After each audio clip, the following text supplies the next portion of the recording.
नमस्कार जी, मंसूर आलम रिकवरी 24 आज आपको बताने जा रहा है हमारे देश के अंदर बीजेपी सरकार जो अभी चल रही है। ये देखिए हमारी जनता को लेकर के कितने हमदर्द है और कितना वो ख्याल रखते हैं।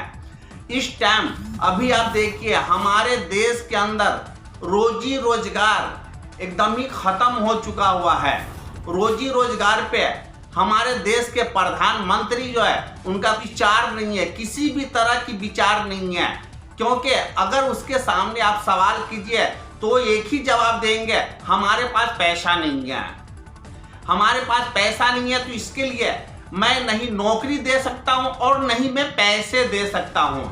और हमारे देश के जो प्रधानमंत्री है पीएम मोदी साहब जो है उनका तो मैं तारीफ करता हूं। इतने अच्छे प्रधानमंत्री हमेशा रहे, 5 साल 10 साल नहीं 50 साल तक रहे। तो जब रहेंगे तो जितने भी हमारे मीडियम क्लास के जो हमारे जनता है तो सब कटोरा लेकर के और सब रोड पे आ जाएंगे, कटोरा लेकर के रोड पे आ जाएंगे। लेकिन हमारे पीएम मोदी जी को कोई फर्क नहीं पड़ने वाला है, क्योंकि उसके पास पैसे ही नहीं है जनता को लेकर के।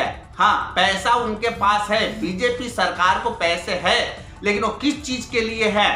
दूसरा जो भी दूसरा पार्टी है तो उस पार्टी के मंत्री को या उस पार्टी को जितने भी, जैसे कांग्रेस की पार्टी हो गई, आम आदमी पार्टी हो गई या अन्य दल कोई भी पार्टी है, तो उसके मंत्री को खरीदने के लिए 20-20 करोड़ रुपया एक को घूस देने के लिए उसके पास पैसा है, लेकिन जनता को देने के लिए पैसा नहीं है।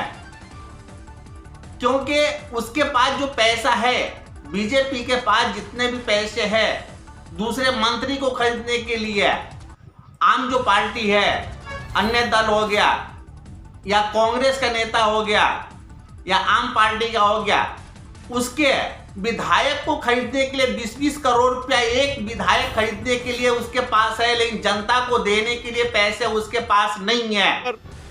बीजेपी में आ जाओ, नहीं तो मनीष सिसोदिया की तरह तुम्हारे ऊपर भी रेड मारेंगे, गिरफ्तार करेंगे। बीजेपी में आते हो तो 20 करोड़ रुपए दिए जाएंगे। कि विधायकों को खरीदने के लिए जो करोड़ों रुपए खर्च हो रहे हैं वो कहां से आ रहे हैं, इन्होंने कितना पैसा इकट्ठा कर लिया है। रेड में सीबीआई को कुछ नहीं मिला। पार्टी की पॉलिटिकल अफेयर्स कमेटी की मीटिंग पार्टी के राष्ट्रीय संयोजक और दिल्ली के मुख्यमंत्री अरविंद केजरीवाल जी की अध्यक्षता में हुई। मौजूदा जो घटनाक्रम है, जिस तरीके से जांच एजेंसियों का इस्तेमाल करके, जांच एजेंसियों का दुरुपयोग करके दिल्ली में सरकार गिराने की कोशिश की जा रही है, उस पर गहन चर्चा हुई और पीएसी ने जो प्रस्ताव पारित किया है मैं पढ़ के आपके सामने सुनाना चाहूँगा।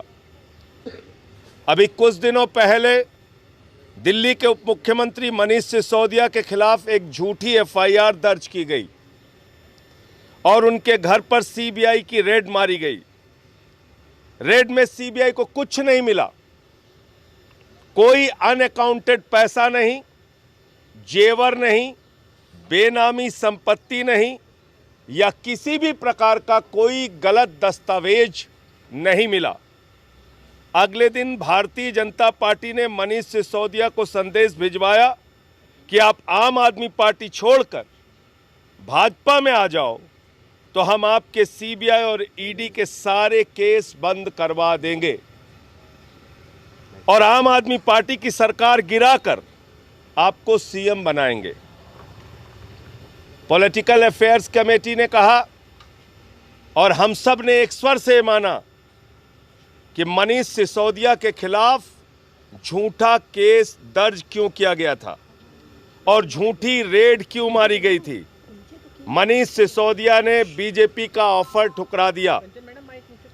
अब भाजपा ने आम आदमी पार्टी के विधायकों से संपर्क करना शुरू किया है। कुछ विधायकों ने बताया है कि बीजेपी के वरिष्ठ नेताओं ने संपर्क कर उनको धमकी दी है कि आम आदमी पार्टी छोड़कर बीजेपी में आ जाओ, नहीं तो मनीष सिसोदिया की तरह तुम्हारे ऊपर भी रेड मारेंगे, गिरफ्तार करेंगे। बीजेपी में आते हो तो 20 करोड़ रुपए दिए जाएंगे। इससे यह साबित होता है कि बीजेपी असंवैधानिक और भ्रष्ट तरीके से दिल्ली की सरकार गिराने पर आतुर है। हम दिल्ली की जनता को भरोसा दिलाना चाहते हैं कि सरकार स्थिर है और कोई एमएलए नहीं टूटेगा। हमें दुख है कि भाजपा गुंडागर्दी करके भ्रष्ट तरीके से एक के बाद एक सरकारें गिरा रही है। इसकी हम कड़े शब्दों में निंदा करते हैं। हम प्रधानमंत्री जी से अपील करना चाहते हैं कि आप अपना पूरा समय राज्य सरकारों को गिराने और नेताओं के पीछे सीबीआई और ईडी छोड़ने के बजाय जनता की समस्या दूर करने में अपना समय बिताएं तो बेहतर होगा। आज लोग महंगाई, बेरोजगारी से त्रस्त हैं। आप अपना पूरा समय जनता द्वारा चुनी गई सरकारों को गिराने में लगा रहे हैं। जनता इनसे यह भी जानना चाहती है कि विधायकों को खरीदने के लिए जो करोड़ों रुपए खर्च हो रहे हैं वो कहां से आ रहे हैं, इन्होंने कितना पैसा इकट्ठा कर लिया है। तो ये प्रस्ताव आम आदमी पार्टी की पीएसी ने माननीय अरविंद केजरीवाल जी की अध्यक्षता में जो मीटिंग हुई उसमें पास किया है। और हम भारतीय जनता पार्टी से ये सवाल पूछना चाहते हैं, कल हमारे विधायक दल की मीटिंग भी माननीय मुख्यमंत्री जी के द्वारा बुलाई गई है। 11 बजे कल सुबह सारे विधायकों को माननीय मुख्यमंत्री जी ने बुलाया है, उनके साथ भी बैठक करेंगे और आगे की रणनीति के बारे में। दूसरी पार्टी के ऊपर या दूसरी मंत्री के ऊपर, मुख्यमंत्री हो गया या कोई नेता हो गया, उसके ऊपर रेड सीबीआई रेड मरवाता है कि उसके पास बोलते काला धन है। वो काला धन उसके पास कहां से आया? लेकिन आज मैं अपने पीएम से, प्रधानमंत्री से आज मैं सवाल कर रहा हूं, आपके पास बीजेपी सरकार में इतने पैसे कहां से आए? क्या 1 नंबर का पैसा है या 2 नंबर का पैसा है? अगर 1 नंबर का पैसा है तो इतना पैसा आपके पास जब है तो फिर आप जनता के बीच क्यों नहीं आप दे रहे हो? जनता को आप क्यों नहीं दे रहे हो? जनता को रोजी रोजगार क्यों नहीं दे रहे हो? इतना महंगाई क्यों किए हो? अगर आपके पास पैसा नहीं है तो फिर 20-20 करोड़ रुपया एक विधायक को जो आप दे रहे हो, तो ये पैसे आपके पास कहां से आया? तो मोदी जी, आपसे मैं अपील कर रहा हूं, ये सब राजनीति करना बंद कीजिए।